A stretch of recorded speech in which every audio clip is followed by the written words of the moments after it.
a lot's been written about Will Eisner over the years and that. A lot's been written by Will Eisner over the years. You can fill entire shelves out there.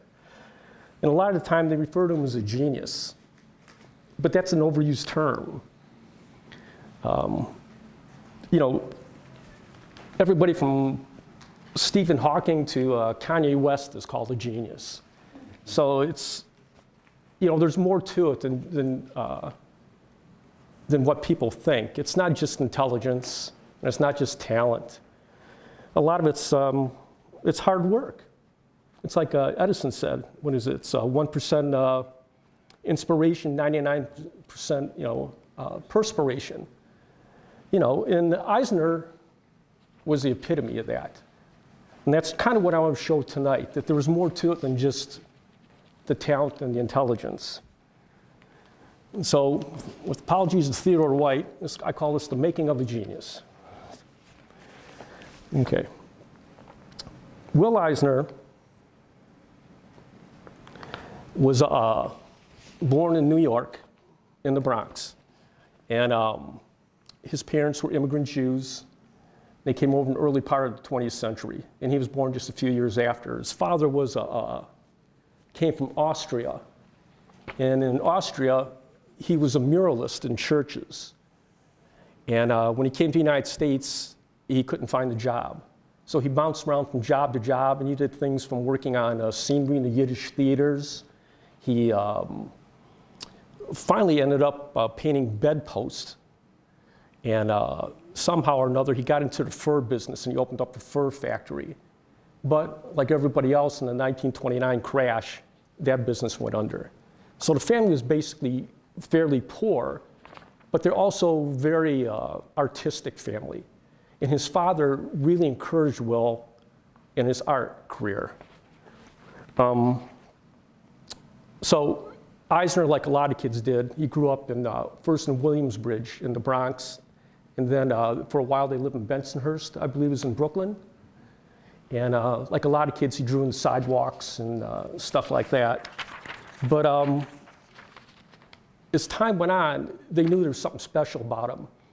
And so he applied at a school called DeWitt Clinton, which they referred to as a magnet school. And what it was a school for artistically inclined kids. And you would be tested to get into the school. And it was a pretty stringent test. And but there was a lot of talented people went there, a lot of famous writers and authors. James Baldwin went there. And at the time Eisner was there, and right around the same time, it was Irwin Hasson went to school there. Bob Kane went to school there. He was Bob Kahn at the time.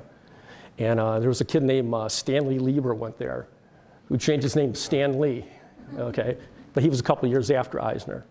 Anyways, when Eisner was there, he was very active in everything. He was involved in the art department, in the journalism department, and in school publications. There was a literary magazine the school had. It was called The Magpie. And he had stuff published in there. And he also did stuff for it was called the Clintonian. It was their yearbook. And he actually had stuff in there for several years. And by his senior year, he became the art editor of the yearbook. And he had some particular influences that he referred to all the time. And you can see it early on in his art. And he would still make references to it throughout his entire career. And one of them was Lynn Ward.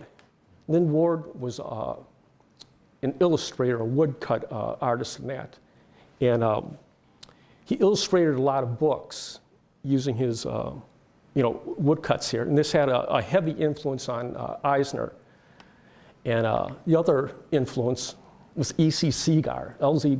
Segar, in Popeye, which seems like two totally different camps to draw inspiration from. But you could see how they both impacted his work. So this is from his high school yearbook, which is right here in January 1935, when he was the art editor. I don't know if you could see everything right there, but he's the art editor, and the literary editor at that time was a guy named Seymour Wright, who later on created Casper, the Friendly Ghost. and stuff like that. They were going to school there at the same time. So there was a ton of very, very talented people at this school. Anyways, these are some of the illustrations he did for the yearbook. And you could see the Lynn Ward, attempts, which is pretty good for at the time. He's about 16 years old, 17 years old when he's doing this stuff. At the same time, while he was in high school, Eisner also worked for a magazine called Eve, which was a woman's magazine. He was an art editor. And he also did another literary magazine outside the school. And he also sold newspapers at the same time. So he was a busy guy. So anyways, he graduated from high school, and his first job was with the New York American, just working in the advertising department. After that, he worked in a print shop for a while. But then he ran into Bob Kane, who he knew from high school, and he asked him, what's going on? And Kane told him, he says, I just got a job with this new comic book. This guy's starting out, a guy named John Henley, who was, what he was, he inherited a clothing factory, a woman's clothing factory. And he wanted to get into the publishing business because that was the thing to do at the time. There was a lot of guys who had a few bucks in that, and it was just starting out, and it seemed like something he wanted to do. So he he devoted one portion of his factory to the publishing business, and he hired an editor. And the editor's name was Samuel Jerry Iger, who was an unsuccessful newspaper cartoonist. But he came cheap, so he hired him. And Iger's first hire was Will Eisner. At the same time, he hired a bunch of other guys in that who went on to be fairly well known, guys like Bernard Bailey, who created The Spectre, Hour Man, and stuff like that. And I've written a book about him, which is going to be coming out in a year or so. But anyways, there was a ton of talented people who worked at the magazine at the time. Bob Kane was another. Anyways, Eisner's contributions to the magazine was called Scott Dalton, which you can see right here, which was an adventure strip. But more important was this one here, The Flame. The Flame was his first Buccaneer swashbuckling strip. And growing up, Eisner was a big fan of all these swashbuckling stories of an Italian author named Raphael Sabatini, who wrote things like Captain Blood, and well, there was one called The Swashbuckler, but Scaramouche was another one that he did. But he was a big influence on Eisner's writing style, him and O. Henry, And again, you see all this stuff coming out later on as Eisner went on, with his career. So, oops. Wow only lasted 4 months and went out of business at the end of 1936. For the next couple months, he just freelanced. And he did about 3 or 4 stories for a company called Comic Corporation of America, and which later on was owned by Harry Chesler for a while. And then it was owned by, it was called Centaur, which you guys may know as Centaur Comics and that. But briefly, he worked for this company and did a few stories. He did this one called Brothers 3, which is 1937. And he also did a story called Muss 'Em Up. If you guys ever read a book called The Great Comic Book Heroes by Jules Feiffer, it came out in 1965, he goes to great lengths describing this story. And he refers it to the German expressionistic style of cartooning. Because of all the weird angles and things that Eisner was trying. Now, Eisner was about 18, 19 years old when he did this. And when I showed him this, and I got him to autograph it, he was shocked. It was the first time he'd physically had a copy in his hands, in years, that I had it. But he talked about, being a kid and drawing this stuff. But you could see even then, he was thinking way outside the box. What most guys had the typical, 9 panel grid, on the page, So anyway, after this, he called up Jerry Iger, and he said, "I'll tell you what, let's try something." He said, let's form a studio that'll put out prepackaged comic art for companies that can't afford to hire staff. Sort of what they did for Henley, only this was their own company. So they called it Eisner and Eiger. And their first client was a guy named Joshua B. Powers, who owned a company called Editor's Press. Now, Joshua Powers had worked for UPI down in South America, and he had all these connections down there. And his whole business was based upon licensing American comic strips to South American countries, but he wanted to expand beyond that. And so he got in business with a guy named Thomas V. Boardman. And what they did is they wanted to publish, they were both American, they wanted to publish a magazine in the United States, but sell it exclusively overseas. So they called the magazine, this tabloid, called Wags. And they call it Wags because Powers thought that sounded British, but that was the only reason why. So Wags is probably the most underrated, important publication in all comic book history, because in the short time that they did it from 1937 through 1938, the guys who they hired to work for them it was the first artwork for all these guys. It was the first artwork for Lou Fine, first one for Bob Powell. And they also hired a kid named Jacob Kurtzberg, okay, who did some stuff for him. And he changed his name to Jack Kirby, okay. But the first artwork for all these guys was in Wags and was published overseas. So when they finally did all these comics like Sheena, that was the first time it appeared was in this British tabloid. When they finally started publishing it in the United States, they were publishing reprints of the British material, which is kind of interesting when you think about it. You know, it's the first artwork of all these people, but it was actually reprints. This was a humor strip that he did called Archie O'Toole. He did it under the name of Bud Thomas. And it was in Busy Arnold's Feature Funnies in 1938. And then they also, that's a French version of a thing called Hawks of the Seas. That was Eisner's big swashbuckling strip at the time. And that was the French version of it. In the same month, he did Espionage, which was done for another Busy Arnold comic, and Jumbo Comics. But Jumbo Comics was a direct reprint of the Wags material, same size and everything.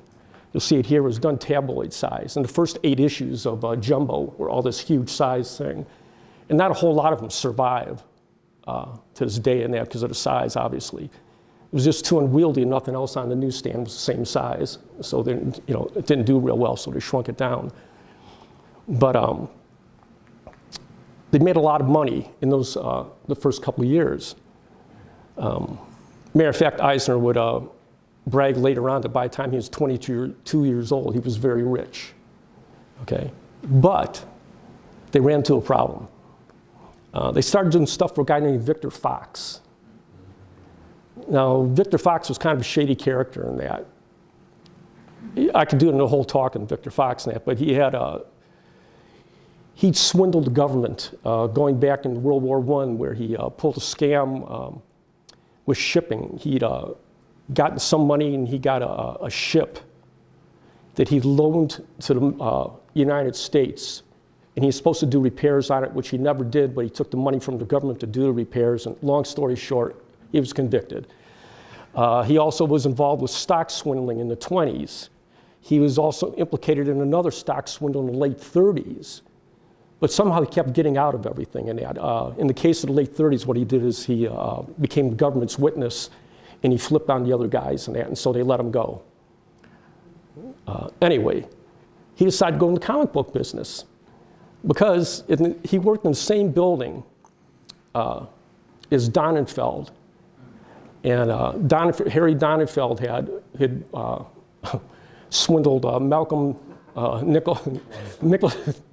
Malcolm Nicholson Wheeler out of his comic book company, which they ended up calling Detective Comics, which is DC. Anyway, he saw some of the early sales figures on Action #1, and he decided he wanted to publish a superhero too. So he was going to try to beat everybody to the newsstand after Superman came out. So he hired Eisner and Iger to create a superhero for him, and they created a guy called Wonder Man. Well, what happened is DC, as soon as it came out, the day it came out, they filed a copyright infringement lawsuit against them. And this ended up being probably the most important copyright infringement lawsuit in comic book history because of the people involved and all the things that came out afterwards because of it. Literally every important person in comic book business at that time testified at this trial. Everyone from Eisner and Iger, Jerry Siegel testified, Harry Donenfeld, Victor Fox, Sheldon Meyer, Max Gaines, all these guys testified. And for years and years, I tried finding a transcript of this trial. Well, in 2010, I got an anonymous, well, it was an anonymous email. I had a report on it anonymously, an email from somebody who said, do you want to see the transcript? I got it. And I said, how did you do that? I can tell you now because the guys allowed me to say, his name is Wayne Smith, and he's from Livonia. And he also happens to be the corporate lawyer for Warner Brothers, okay? And he was doing research in the National Archives for a court case, and he came across this. And he knew me from stuff he'd seen online, and he'd heard about my search for this transcript, so he sent it to me. And I was stunned by this thing, not just by the people who testified in it, but what it did, it also proved that Will Eisner had been telling a lie his entire life. There was a famous story that Eisner used to tell how, when this court case happened, how Victor Fox had asked him to say that he had never been told to copy Superman. It was just something he came up with on his own.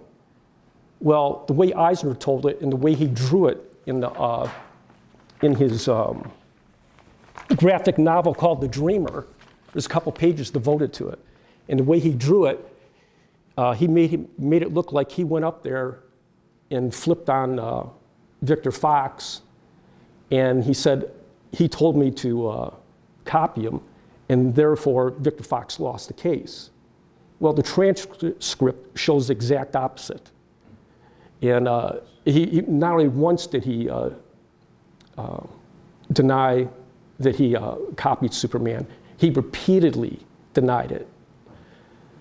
Well, when I got this, I spent about a week deciding what to do with it. Because I'm a huge Eisner fan. I mean, this man's my idol. But I'm also a huge fan of the truth. And, you know, I started thinking about, I say, you know, what's the greater good here to do? So I put it on this website I had. It was called The Comics Detective. And I put it on over a series of a week in that. Well, a lot of people commented on this, and I got some threats. I was insulted. I was called names. I was called an anti-Semite. I mean, this is true. I mean, it got really nasty because they said I made this all up. I was trying to make them look bad, which is the last thing I was trying to do. Because the way I look at it, Eisner was a kid, and Fox was threatening to not pay them. He owed them $6,000. And he said, if you don't testify the way I ask, I'm going to, you know, not pay you guys. So they couldn't afford that. So the way I look at it, he was just being pragmatic at the time, you know. But a lot of people didn't take it that way, you know, when they read it. So anyways, I ended up writing a much longer article about it for Alter Ego later on, and it's become an accepted part of comics history now. But at the time, it wasn't very pleasant, I can tell you that. Anyway, enough about me. It was 1939. this is the evidence that they had in the case. You can see some of the exact copies that he made. I mean, literally, some of the things were panel for panel, exactly taken from Superman. It was almost embarrassing when you're reading it and that. So they moved on because Victor Fox, once he lost the case, he defaulted. He said, screw you guys, I'm not going to pay you. So they quit. And this is late 1939. Well, at the same time, just before Christmas, he was approached by Busy Arnold, who had a proposition for him. And he says, I got this syndicate that wants a comic book that they can insert in newspapers. He says, and I think you're the guy who can do it. So he says, they want a costume character of some sort. So he came up with the Spirit. And the way Eisner drew it originally, he had no mask or anything. And he sent it to Busy Arnold, who called him up and was screaming at him. He said, what are you doing? He said, that's exactly, they want a costume character. So Eisner put him a little domino mask on him. That was his concession to drawing it, because he hated the idea of drawing a superhero, especially after what happened with Fox. So anyways, this is the very first Spirit strip on June 2nd, 1940. And in that strip, the first strip in that, introduced not only Denny Colt, who was the Spirit, but Commissioner Dolan, who was the only one on the police force who knew he was the Spirit, and a cab driver named Ebony White. And this is a real problem, as you can see. It was something Eisner had to deal with, not so much pre-war, but after World War II, and it bothered him a lot. And as you'll see later on in that, it became even a debate in newspapers about what should be done with Ebony and that. But this followed him throughout his entire career. And it, from our perspective, you know, you look at it as a totally racist image, you know, and there's no way around it. But the way, you know, if you look at it from a 1940 perspective, there was a lot of art at the time done the same way. And that was basically his explanation all those years was, you know, he grew up with Amos and Andy. And this is why he did it that way. Anyways, within a few months of starting the Spirit, he started pushing the envelope. He wanted to play around more and more. He started stretching his muscles. And this here is, they consider this, it was recently picked one of the most important panels in comic book history, because it's the first time he really did something with the logo and all that. He incorporated it in the splash panel. And if you know anything about comic art, that really took everybody by surprise. It was just something different that nobody else was doing at the time. And you know, just every week in the Spirit, it was a treat. You know, I could stand here and talk about it, you know, one right after another. This one here was about Hitler. This is written in 1941, actually June 2nd, 22nd, excuse me. And what it is, it's about a guy, he doesn't call him Hitler, but he's a leader of this country and a dictator in Europe. And he comes to the United States and he does it incognito. And he walks around, he wants to see what the American people are like and everything like that. And it's a fantastic strip, but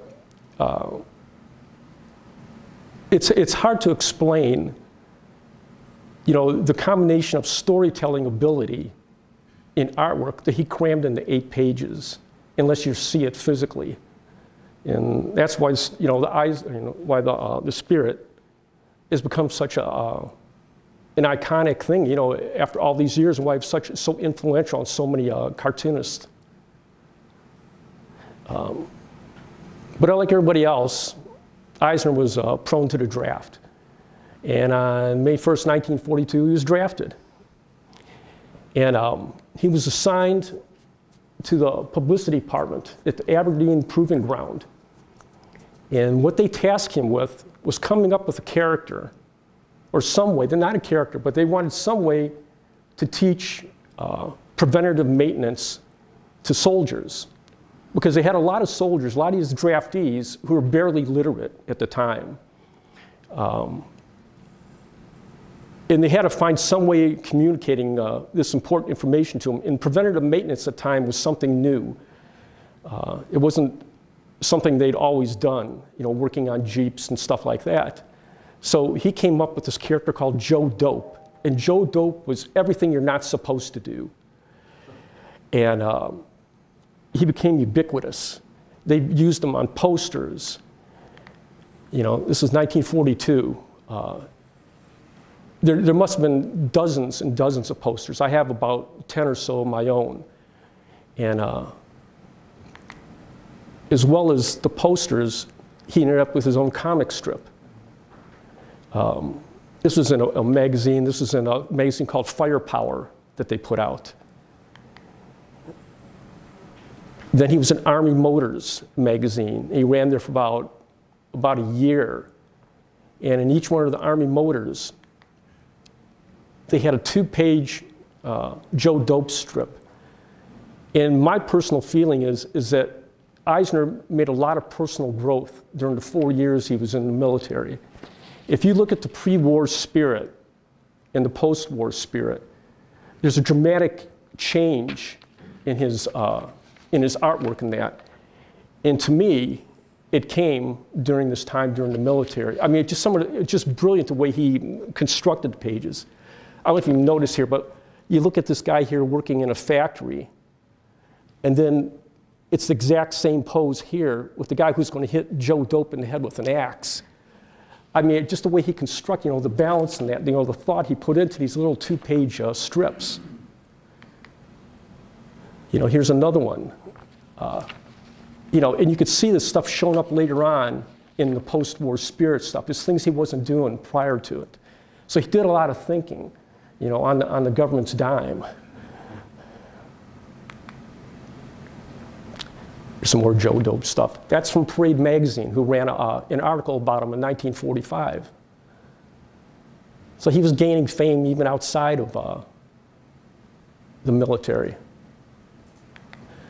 See, the spirit, at its peak when it was published in 20 newspapers, as famous as it is today, at its peak was 20. And at times, it got down to as little as 3 newspapers towards the end it was published in. So probably his most seen character of all time is Joe Dope, because virtually everybody who was in the Army from 1942 on, they still use the character today. You know, his scene, Joe Dope, at some time or another. So anyways, after World War II, he came back. And at the end of 1945, he started drawing the strip again. Actually, the first one's on December 23rd, 1945. And you could see, you know, he was doing things differently than he did prior to the war. But he still had one problem, and that problem was ebony. Well, almost immediately when he got back, in February of 1946, he sent Ebony away to school. And he thought he'd just get rid of the character. And he brought in a character, an Eskimo boy called Blubber, which was really. And I don't know if that was any better, but anyways. Blubber was only there for a short period of time, but he took a lot of flack for it. And ironically, a lot of that came from black newspapers who took it as an insult that he'd taken Ebony out of the strip. And this article here, whoops, going the wrong way. This article here was published on March 30th, and it was the editor of the Baltimore Afro-American who'd written to Eisner saying that they considered Ebony a positive role model because he wasn't depicted as eating watermelon. And he thought that because a lot of times he would bail the spirit out of situations and stuff like that, he was basically you know, depicted in a positive way, which was unusual for the time. Even though, you know, the drawing itself was bad, the character was good. And that's basically what they were saying there. So Eisner, in response to it, brought the character back in the middle of May. But at the same time, somebody responded to this article in the same newspaper, in Baltimore Afro-American, and he's saying, how could you possibly say that that's a positive depiction? And it was a controversy that, like I say, never really left Eisner, and it bothered him all the time. And I don't know how many interviews you've ever read with him, but he refers to it almost every single time at some point or another. And his explanation basically is that he didn't really mean anything by it when he first created the character, but then he was stuck with them after he created them. And he never went away. I mean, in 1947, they used to have this song that they would sing in the background of all the spirit strips. It was called Every Little Bug. And it was an ongoing joke that he had throughout the entire year. It was written, so he went to a buddy of his named Bill Haar, who wrote comics.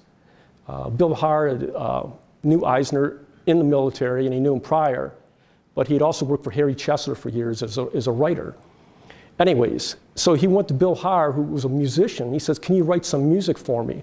And so this is the sheet music for Every Little Bug. And in 1987, they actually recorded it. I don't know if you've ever seen that Spirit disc that came out in 1987. The song is on there. It's pretty funny, actually, but it's kind of cute. Anyways, he was stuck with that. But Eisner wasn't content just doing the Spirit. As well as being an artist, he was also a businessman. And he was always looking for another way of making money. And he saw a lot of guys going into the comic book business. There was a boom in all these small publishers starting up right after World War II. A whole bunch of small comic companies. And almost every single one of them was short-lived. Well, one of them was Will Eisner Productions. They produced 2 comics. There was Baseball Comics, and the other one was called Cupies. Cupies was basically done by Jules Pfeiffer and Andre LeBlanc, but Baseball Comics was partially done by Eisner, and that's the Eisner cover on that. But it only lasted 2 issues. Where he really started making money was a company he started called American Visuals. In American Visuals, the commercial comics.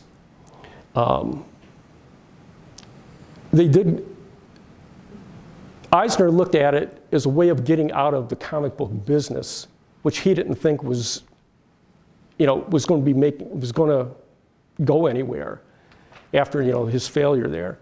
So he went into commercial comics here, and he was doing stuff for everybody. He was doing for the Baltimore Colts. This was done for he did a series called Daredevil Davy for the American Dental Association. He did things for, there was one called Jack Tar, which is a children's clothing line. He did for the Girl Scouts. He did stuff.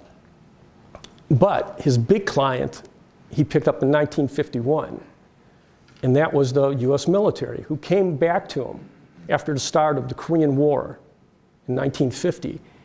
And he'd been so successful with Joe Dope during World War II, they said, can you bring him back? And he said, sure. But this time, he produced the entire thing. He did it all himself. It was under the auspices of the military, but American Visuals created the entire booklet, and it's brilliant. I mean, to me, I think it's great. It's one of my favorite comics. It's not entirely a comic, but there was comic strips in it, Joe Dope and Connie Rod and Sergeant Half-Mast and all the stuff like that. It was a brilliant, I know. It was just a brilliant way of teaching. And that was one thing that Eisner foresaw long before anybody else, was the other uses for comics other than just entertainment. He always, he looked at it as ways of teaching people who didn't normally read. And it was something he kept in his mind, and he utilized throughout his life and came to fruition later on, as you'll see. This is 1951. Again, it's another Joe Dope poster. He also ran for, I got these from Eisner personally, but these are all camp newspapers. For 4 weeks, there was a Joe Dope comic strip that ran in some camp newspapers. And it's kind of interesting. I don't know. Anyway, but he was making most of his money off the commercial comics. He did stuff for Fram oil filters. He did a series of comics called Hoods Up, which is impossible to find. I've been trying for years. And, but this was a cartridge checker. It would hang on the wall of a garage, and he did the cover for it. And he also did stuff for the American gun manufacturers. And he did a lot of stuff for them because Eisner was a hunter. He was a sportsman. And there's many pictures of him posing with guns, and he did things for, for Remington and stuff like that. This is 1953. He also did stuff for RCA Victor. For a very short period of time, he did a couple comic sleeves for some 45 records. This was the only one that was really published on a record that came out, was this one here. It was for the Singing Dogs. If you probably know them from the Christmas song, you know, Jingle Bells. Well, this is their other hit, which was Hot Dog Rock and Roll, okay? And he did that, but he also did labels, the labels that went on the records, and he did them for Elvis Presley. Actually, Elvis Presley's first records for RCA Victor carry Will Eisner drawn labels, and those are very expensive. I've been trying to buy one. Anyways, it was at the same time, 1956. So throughout the 50s, so that's what he was doing, was the commercial comics. But then out of nowhere, in 1960, the guy who produced The Blob and Dinosaurus decided he wanted to do a Spirit TV show. Now, I've been trying to figure this out because the Spirit had been gone for 8 years already. And he must really have been a fan to pick up this obscure comic strip, which was never that popular, and decide to do a TV show out of it and then sell it in syndication. Well, it never happened. And the guy who was going to play Denny Colt was a guy named Ward Ramsey, who looks nothing at all like Denny Colt, but he was the star of Dinosaurus. So if you ever watch Dinosaurus, the star of that was supposed to be Denny Colt. Never happened. But at the same time, Eisner was also writing books. And again, he was doing stuff, it was military related. He did this one called American Space Vehicles. And he also did another one, the pictorial history of armed weaponry or something like that. And there was, the artwork on it, he didn't do the artwork, and the drawings inside, that was by Chuck Kramer, which I don't know if you guys are familiar with him at all, but he was part of the American visual staff for years and years as a cartoonist. And that was in 1962. But also in 1962 was this. Harvey Kurtzman had a magazine called Help, which was, if you know who Harvey Kurtzman was, the guy who created Mad Comic, which became Mad Magazine.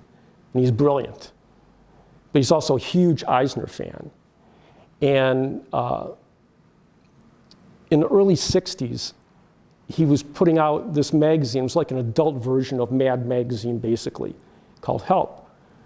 And he went to his publisher, who was a young guy named Jim Warren. And he said, hey, would you mind if I did a tribute to Will Eisner? Well, Jim Warren, turns out, was a huge Eisner fan, too, which doesn't mean anything right now, but just keep that in mind for a second. Okay, so anyways, he put this in there, this tribute to Will Eisner. He calls him one of the few cartoonists which 100 years from now anybody's going to remember. And it's a pretty good guess because that's 60 years ago already. So this is in February '62. Now this is the first real mention of Spirit in 10 years in Will Eisner. Because at this time, Eisner had nothing to do with comic books. And us guys who all started in comics at the time of that, I don't know about you guys, I never heard of them at the time. So anyway, What really changed things was when the Great Comic Book Heroes came out. And that was written by Jules Feiffer. And Jules Feiffer, as a teenager, had worked for Will Eisner. He started out as just cleaning up and that and erasing pages and stuff like that. Eventually, he started physically drawing stuff. He did a strip called Clifford. He did some of the Spirit strips, and he eventually took over all the writing of the Spirit. Even when he was in the military in 51, 52, he was writing the Spirit. Eisner had almost no connection to it at all in the end. Matter of fact, the last couple of years, he turned all the production over to Feiffer, Jerry Grandinetti, and Wally Wood. And he tried to get Wally Wood to take over the strip. But Wood refused to do it. He did a few right at the very end, the Outer Space Spirit, which is very famous couple of strips in that. But he didn't want it, so Eisner had just ended the strip. Anyway, Jules Feiffer wrote about Will Eisner, and he describes this story here called Muss 'Em Up. And he talks about the Spirit as this guy who is basically the cartoonist, the guy that all the other cartoonists copied. Well, for me, I got this for Christmas in 1965, and it was an epiphany. I said, who is this guy? And they published just one story in there. Well, I became hooked. And as my wife could tell you, I'm kind of obsessive about stuff once I get hooked on something. So anyways, I started seeking out everything I could about Will Eisner from that point on. Okay, what's going on here? Not long after, in January 9th, 1966, another Eisner staffer from 1940s named Marilyn Mercer, who started out as a secretary and did some writing in the late 40s for him, interviewed Eisner for New York Herald magazine. And that's over there. If you read the interview, he's pretty disinterested in comics at the time because he'd been out of it for so long. At this point, he'd been out of comics for 14 years, basically, other than doing commercial comics. In 1966, he was the head of the National Association of the National Alliance of Newspaper Association. And he was the head of the Bell McClure Syndicate. He was the president. And he was overseeing, writers and columnists and comic strips and stuff like that. And he had nothing at all to do with comic books. So anyways, she interviewed him. And as a favor to her, he drew a short 5-page Spirit story. The first one had been done since 1952. And the first time he'd physically drawn one since the late 40s. So this came out. But by a happy confluence of events, something else happened that same week. And you know what happened that week? Batman TV show was 3 days later. Okay? And everybody went nuts for comics there for a short period of time. Everybody wanted, a piece of the pie. And so Harvey, brought back the Spirit for 2 issues later in the year in that. As I said, it only lasted 2 issues. He did, a new story in each one of them. But it kind of whet his appetite again. He let him know that there is some interest in this character, that he'd been away from for so long.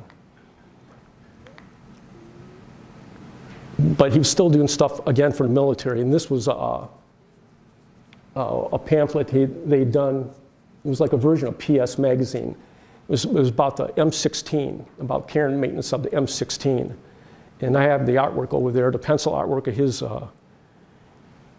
his pencil drawing.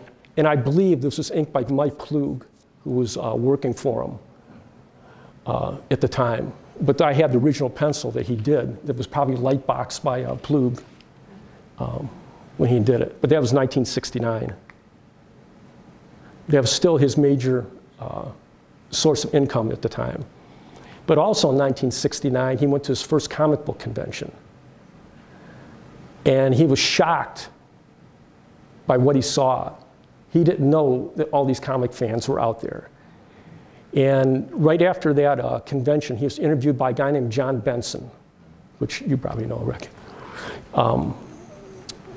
who's one of the first comic fans, I guess, going back to the 50s and EC fandom and everything.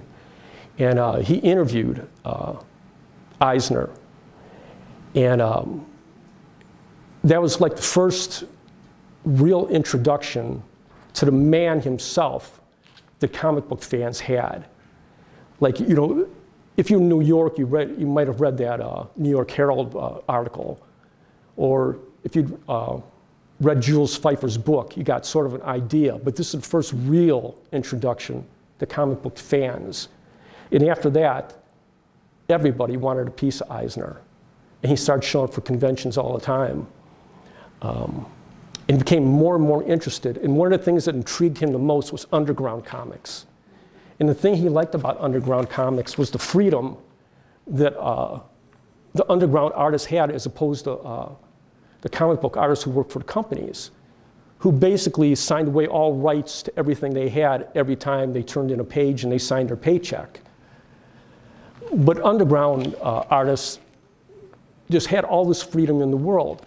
So he became friends with a guy named Dennis Kitchen, who was out of Milwaukee at the time and that. And it's a long story how they met and everything. But he became friendly with Dennis Kitchen. And as a favor to him, he did this cover for this underground comic called Snarf. You know, and this was 1970. What the heck did I do? Okay. You can tell I've never done this before, okay? So this is 1972. And at the same time, he agreed to these reprints, these black and white reprints of The Spirit. And the intention was originally to do the entire series. It only lasted, I think, through 4, they call them spirit bags, is what they were. They were small versions of the strip, you know, reprinted in black and white and that. But it gave him an idea that it could be possible to bring back the spirit. And Dennis Kitchen, based on that, convinced him to let him publish reprints of the Spirit. And the first time he did was in these first 2 issues here of his underground version of the Spirit. You know, Eisner did new covers for it, but it was being sold in head shops and everything. And obviously, it was only printed in a couple thousand copies at a time, maybe 10,000 copies at a time, and being sold to a bunch of us hippies, you know, back in the early 70s and that. And it wasn't the sort of distribution he was used to. But he was contacted by Jim Warren, who said, I can get you real distribution on newsstands and everything. So Eisner ended his contract with Kitchen, which was only on a issue-by-issue basis anyway. And he signed a contract with Jim Warren, this comic fan who way back in 1962 had published Help magazine. And the first appearance, what they did, they had this garishly colored Spirit reprint that was done by Rich Corbin, which appeared in an issue of Eerie magazine in 1974. But Eisner's also trying a couple different things on his own, like he did the Spirit coloring book and stuff like that, but he was still trying to find some way to bring the character back, and he figured that Warren was going to be the guy to do it. Also in 1974, he started working at the School of Visual Arts.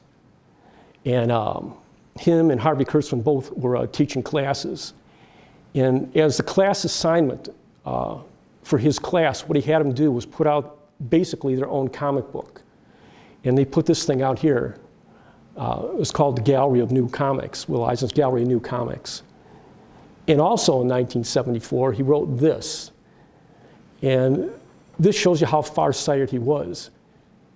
If you've ever read this article, he's predicting the uses of a comic book as a teaching aid and how eventually comic books will be read in libraries and how they'll find a place in libraries. That, they can reach that level. Now, this is 1974, okay? Long before anybody else is even thinking about anything like that.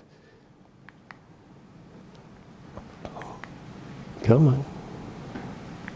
Oh, okay, there we go. So that same year, Warren started printing The Spirit. And what it was is Eisner would do pencil covers like that, loose sketches, and a painter named Ken Kelly would do the finishes for him. I particularly don't like the covers myself, and then I prefer the pencil version myself. But anyways, that's one of the ones I bought from him. It's over there. From, would have been, they didn't use that cover, but would have been issue number 10. That was 1975. Come on, there it goes. But by issue 16, it wasn't selling very well. And Warren decided to stop publishing it. But Dennis Kitchen, who, even though he was an underground publisher, had aspirations beyond being an underground publisher. So Eisner called him up and said, hey, would you want to try it again? He goes, sure. He goes, so he took it over, and it went from issue 17 to issue 41. It ran until, I think, 1983 for another 6 years. And then he came out with a thing called Will Eisner's Quarterly.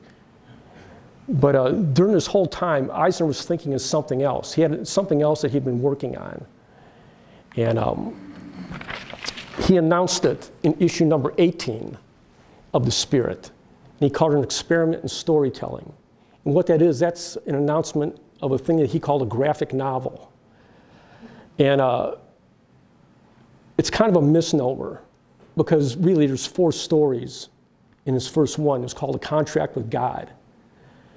And the book had grown out of the death of Eisner's daughter.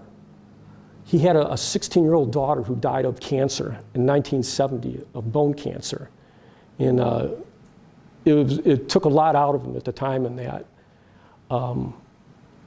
So during the time of her illness, he spent a lot of time thinking about it, and he became very disillusioned with life and with God and everything else. And basically, this is the way he worked his way through it, was with this book. This was sort of like him talking to God. And it was a very personal thing for him at the time. Well, he went to some regular publishers, and he tried selling them on the idea, and nobody wanted it. He went to, I think it was like, I believe it was Random House, and they turned him down. Some other publishers turned him down. They said it's just a comic book. You know, who wants to, read a comic book in a book form? Well, he finally convinced a small company called Baronet to take it on. And they did. And that was in 1978. Well,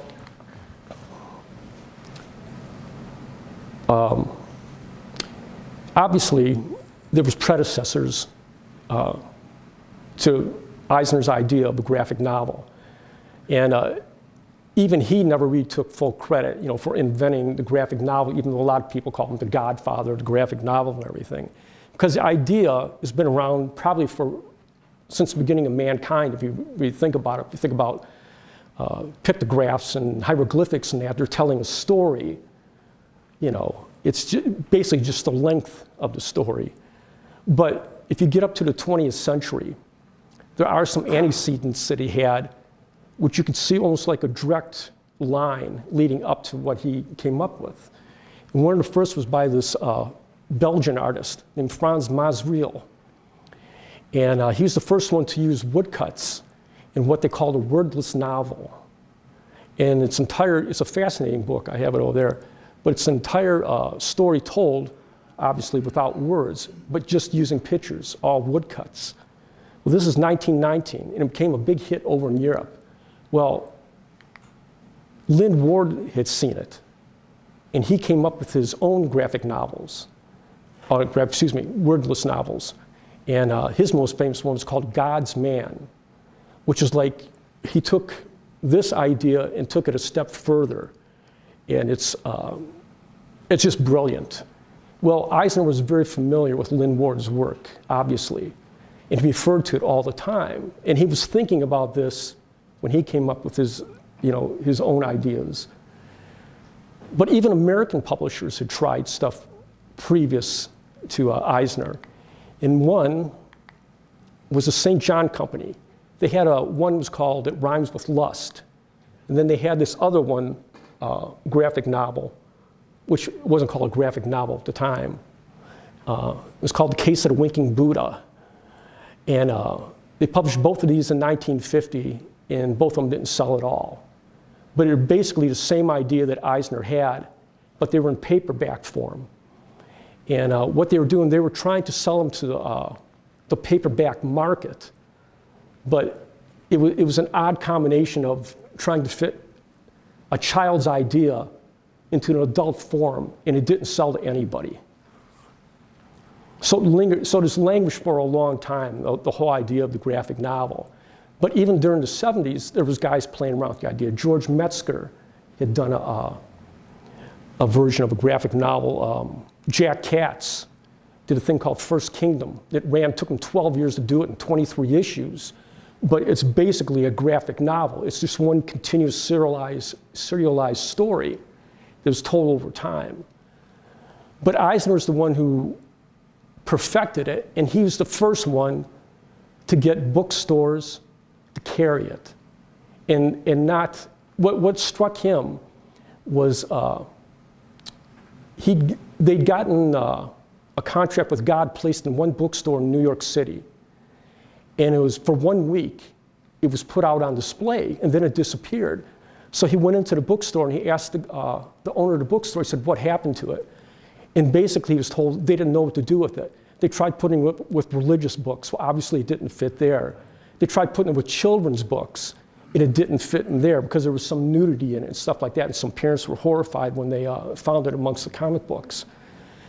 So he had to convince booksellers this was a new idea. This is something new. And that's basically his contribution to the graphic novel. And he ended up writing 20 graphic novels. Now, you got to realize he was in his 60s when he started this. He's almost as old as I am right now, even though I look much younger. He never stopped creating, his entire life. The day he died, he was sitting in his hospital bed, and he was on the phone working out a contract for a new book. And he's 87 years old. Just an incredible human being in that. That's the first edition of the contract with God over there. And one of the ones I recommend personally is The Dreamer. It's sort of like a fictionalized version of his life in comics that he told, including the story with Victor Fox, which ended up not being true. But it's a wonderful story. And also this book here written by my buddy, this guy's named Bob Andelman, who wrote this book with Eisner. It came out originally in 2005 and was at the printer on the day he died. So it came out right at the time that he passed away. But he wrote the book with Bob. And it's, if you really want to know a lot about Eisner from his point of view, that's the book to get. Plus there's an interview with me in there too, so that doesn't hurt. Anyways, that's it. I mean, the man was a genius. He was, he had everything going for him. He had the intelligence, he had the talent, he put in the hard work, but he also was a visionary, and which is one of those indescribable things that you can't put into a graph. You can't show somebody. He could see things that other people couldn't, years ahead of time. He was, back in the 30s, he was looking at comics as something more than a cheap form of entertainment. He was always pushing the envelope, throughout his entire life. And he did it up to the day he died. And that's it. So.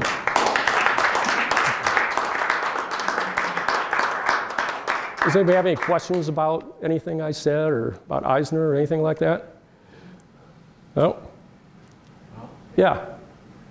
You never turned up, one of the things you did talk about is that along with the spirit section, he did a daily strip. Yeah, the daily strip was never done by him. Oh, really? Nope, it came out. First several weeks? The first several weeks, it was done entirely by artists in his studio, guys like Lou Fine and stuff like that. Basically, Lou Fine did it. And he inked the first couple weeks. Yeah. They sent it to him while he was in the service. But matter of fact, I have a copy of a letter I got from Ohio State where they complained that he was running so far behind on the strip that he can't do it this way. They can't mail it to him, wait for him to ink it and mail it back and everything. So they had to take it over entirely from him. And the first original, the first daily. Did he? Okay. And he worked on it, or he just received that from a friend? I don't remember that. I don't know. See, I don't know, because all those guys were working in the studio at the same time in that. In his studio at that same time, he had Alex Kotsky, he had Lou Fine, he had, who? I think Cole did parts of the Daily Strip. Cole may have, had it, but basically it came down to being Lou Fine after a while on that. But it was just passed around, as far as like the inking and everything. And he wasn't too happy with it. He became very disillusioned by the way the strip was going. And it lost a lot of newspapers and stuff over time too. Plus one of the biggest ones, the Philadelphia Record went out of business in 1947, which hurt him a lot too. But when he came back, there was basically no studio left. He had to start almost all over again. And he started hiring all these young guys like Jerry Grandinetti and Abe Kenningson. And he was using Andre LeBlanc, who was actually sending stuff in from South America. He was living in Brazil at the time. And he would mail the stuff in that he was doing to Eisner.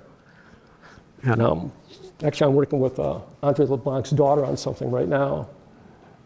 She's a pastor in Portugal, in a small church in Portugal. Yeah, and I traced her down. I got to tell you about her later. And it's a very interesting woman. She used to be head of the Museum of Modern Art. She was part of the acquisition department of the Museum of Modern Art for years and years, but she gave it all up to go into become a pastor. Yeah, very interesting woman, very intelligent too. But she's thrilled that I'm interested in her father, and we're working on some stuff with. I've gotten copies of his work that he did down in Brazil, and some of the stuff is incredible. You wouldn't believe the artwork in that. And in South America, he's legendary as far as like amongst cartoonists and that. And you'd never know it here. I mean, here he's basically known as being an Eisner assistant, or for the stuff he did later on for a thing called Sunday Picks that he did. It was his religious stuff that he did for David Cook Publishing, and he did that for years. And he did a version of the Bible, which is still in print today. Goes to the Fathom for Science. Right. I was just going to say in the '60s he did. And right. And he also did, which is most people don't know, he was also the inker with Dan Barry on the Martin Luther King book that came out in the 1950s. It's drawn by Dan Barry, but he inked it, which he never got credit for in that. But a fabulous artist. I think he taught at SBA when I was a teacher there, right? That's Oh what yeah, most often. yeah, a fascinating person, and I learned a lot from Craig Yo. I'm talking to Craig Yo, who knew him really well. He stayed over at his house, and he said like he would go do things like stand on his head for a while. Really, he's already like in his 60s, but he'd go stand on his head. He said because it got his blood flowing to his brain, and he could think better and stuff like that. But incredible artist, and they couldn't get him any work. Craig was working at David C. Cook in the 70s at the time, and there was no work for him because they consider his art style old-fashioned. And that happened to a lot of the Golden Age artists. They were old-fashioned by the 1970s, and they couldn't find work anywhere, which is ridiculous. Anyway, that's that. I can go on a tangent very easily. Yeah. What's most interesting about Andre is he spent umpteen years illustrating the Bible, and probably was probably the definitive comic artist working on the Bible. Oh yeah, I have a whole. Cook didn't know he was a Zen Buddhist. Yeah, right. He spent his entire time doing totally in depth. They were taking him to you know, the Holy Land for site research and stuff. And Cook never knew that he was a Zen Buddhist. But his daughter isn't. His daughter is a pastor in, yeah, I know. I think it's a Lutheran, maybe Lutheran church over there. And it's a tiny little church in Portugal. And it took me months to trace her down. Again, it's one of my weird things that I do. Just find these people, but really interesting. Like I said, I can't wait to finish this. So Ken, when did you first meet, and how did you first meet with Eisner? I only met him one time. You know much better than I do. You knew him as a friend, but I met him just the one time. We corresponded a couple times and stuff like that, but it was basically just, you know, as a fan to a hero kind of thing. But I met him in 1998, actually, in Chicago. He was at Chicago Con. Was it in 98, George? Was he there? It was in the 90s. 80s, early, actually when Will was there. Yeah. And Craig brought Andre in because they had sold the 10th millionth Bible or something like that. And so he basically conned David Cook to bring him in. And that was one of the most interesting 4 or 5 hours I spent with anybody, was talking with Andre LeBlanc. Yeah. He was really, and he covered the riots in Pakistan and India after liberation. That's where he got tied into a lot of Zen Buddhism and other types of activities. You know, it was really sort of a funny thing because he was there for the Bible. He got into this discussion about his background and his life. He started talking about this, and there was a person named David Cook there who got totally freaked out and started calling him a Satanist. So I had this weird feeling that I like lost him his work, you know, for the rest of his life. David Cook, by talking to him about his life. He was an interesting guy, though. He's one of the most fascinating guys. Well, LeBlanc was he was from Haiti. His parents were French. They'd moved to Haiti, where he was born. His father was killed there.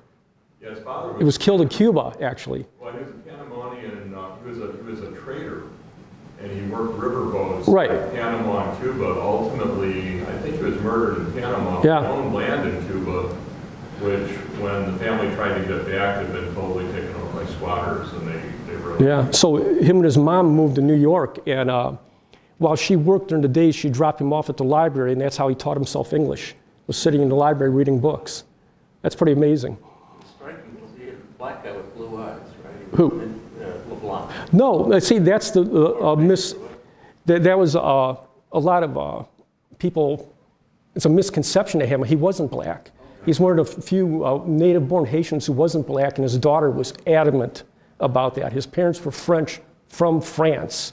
He just happened to be born there because they moved there. But, because even Craig was surprised by that when I told him that, but she was adamant when I asked her about that. He definitely looked like him, a lot of him. Right, but he wasn't. Yeah. Not at all. He just, because Craig said the same thing. And that was, but see, he spent a lot of time in South America. His wife was Brazilian. Yeah. And in 1944, during the war, they moved to Brazil, and he spent a lot of time in Brazil. And that's where a lot of his comic art was published, was down there in South America. And like I said, he's almost considered like almost like the Will Eisner of South American comics, comic books and that. He did like a Classics Illustrated thing. He did, they were publishing a Classics Illustrated down there, American one, and they just, you know, would change it to Portuguese. But he did the first original one. It was called a book, O Guarani, which was a famous Portuguese book. And he did a version of it. And I got a copy of, I don't have a copy of that, but I have a Brazilian friend of mine who sent me photocopies of it, which I'm gonna use. Like I said, amazing artwork, and he did a strip called Morena Flor, which was based on his wife, which means a black flower in Portuguese, and it's a beautiful strip. You have to see some of the work that he did. It's Eisner-like, but it's different. It's very clever. Like I said, he had such influence on so many different artists over the years, it's, you know, recently I got an argument on a comic historian site because I referred to him as a genius. And this guy who went to school of visual arts tried telling me, he says he wasn't a genius, he was just a hack businessman. Okay. Well, this went on for about a week between me and this guy, and I kept madder and madder, which is part of the reason why I shouldn't go on Facebook, right? There you go. You know, so I finally just kind of ended it in that because it was going nowhere.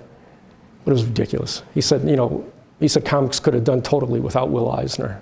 And I get the feeling that he was one of the students who didn't do well in his class, is the way I took it. Oh no, because I read, there's been other ones, like who was a Drew Friedman, didn't do well in Eisner's class. And he had a lot of unkind words to say about him. And actually in that book there, in Spirited Life, you know, he didn't like Eisner personally. But Eisner was tough. He didn't, you know, he expected people to do professional work. You know, if you want to be a professional, you're going to act like a professional. You know, and some of these guys didn't take him seriously. You know, I wish. The guys who worked in the shop who weren't paid very well. Yeah, well, that's the other thing. They didn't care much about him. Yeah, but again, you know, it was business. You know, that's one of the things that people forget a lot of times about comic books. You know, you look at it as an artistic medium, but it's also a business. And he was on both sides of it. And, you know, just like any other business you're in, especially if you're running it and you're paying the bills, you got to watch. You know, you got to, you know, they talk about how you used to make people use pencils down to the nubs and stuff like that. Somebody made him supposedly a belt one time where it was like an ammunition belt, you know, and they had all the little pencil stubs in it. One of the artists. But, yeah. Have you looked into his involvement with those Dr. Drew stories? That With Jerry Grandinetti? Ostensibly are Jerry Grandinetti. Well, it is Jerry Grandinetti. What it was is they wanted Eisner to do it. It was Fiction House. And he didn't either have the time or didn't feel like doing it. See, he's turning over more and more of the comic book work to his assistants at the time. You know, like I said, by the end, the last couple of years, he didn't do hardly anything on the Spirit. And so Grandinetti basically just did an imitation of Eisner as much as he could. You know, but he was inking the Spirit anyway. So he, you know, he had his. It looks a lot like. Oh yeah, that. yeah. It's almost, you know, just it's like Eisner stuff. That's why, you know, I've had friends buy original Spirit strips from the last couple of years, and you know, one of our friends that we know personally. Well, I did visit Jerry Grandinetti in the later 60s, and he lived out on Long Island near where I grew up, and he had Eisner originals, and he had a lot of that, and you know, talked a great deal about working for Eisner. Right. But by then he had sort of come back and done a lot of weird horror stuff. Right, his style totally changed by the 70s and everything. But a lot of the original Eisner artwork that's out there right now isn't Eisner artwork. It's done by his assistants. Right. You know, which... The faces exactly. You know, he might have just done the faces or just, you know, part of it. You know. Same with Rembrandt, one of the campuses. Sure. Wasn't it Rubens also did that? Oh, Rubens, yeah. Yeah. That's assistants. Yeah. I mean, hey. Comes from the You know, studio. But he managed, yeah. You know, it always cracks me up. This is an editorial, okay? How people always, they rip on guys like, say, Bob Kane for his, you know, the Ghost who did, you know, Batman and everything. And, you know, he always took credit for it, which I understand, you know, that's not the way to do it. But most of the big time cartoonists all did the same thing. I mean, Al Cap didn't draw Little Abner all the time. You know, Ham Fisher certainly didn't do, you know, Joe Palooka, right? I mean, all these guys hired assistants. You know, right. I mean, you know, and even guys, the artist, Jack Kirby, you know, they had a studio and they had other guys working on it. I found stuff that's been credited to Kirby, and I know it wasn't done by Kirby. You know, it was just the way it was. That's about it. You know, it's a business, and that's the thing that people always forgot. You know, it's a business. These guys weren't trying to pull anything over. They're trying to get stuff out as quick as they could because they get paid by the page, by the job. you know, it's nice to be on the artist side and everything. You know, I was an artist myself in that, you know, but you know, you have to look at it from the businessman side too, and that's what Eisner did. You know, and that's one of the complaints that some people have against him. But like I say, to me, it was all just part of the package. He was a Renaissance man, as far as I'm concerned. He could do anything, you know, and he was just brilliant. I never asked him this. I don't always talk politics with everyone I know. I never asked Klaus Nordling or people I knew were in his shop or orbit. But he did military stuff during Vietnam and everything. Yes. What were his politics? That's funny you say that, because he was asked about that a couple of times. Okay. And the way I took it is Eisner was like an old school liberal, like a Kennedy type of liberal. Now, obviously, it was different. Those guys had all fought in World War II and everything like that, and they were all in favor of a strong military and stuff like that. So they had no problem with supporting the army or doing things for the military. It didn't become a controversy for them until the 70s, until the underground comics and stuff was appearing there, and they would specifically ask and say, like, well, how can you do this? You know, but for him, there was no conflict at all, you know, at least at that time. For others, same thing. Exactly. They didn't see that as a conflict. Right, you know, and you know, that was, as we all know, you change throughout your life. You know, you live long enough and that you go through changes. You know, your attitudes change. What's considered liberal at one time is conservative, you know, 50 years later. You know, I always like to think I'm exactly the same person I was when I was 16. I doubt it, but I like to think so, you know.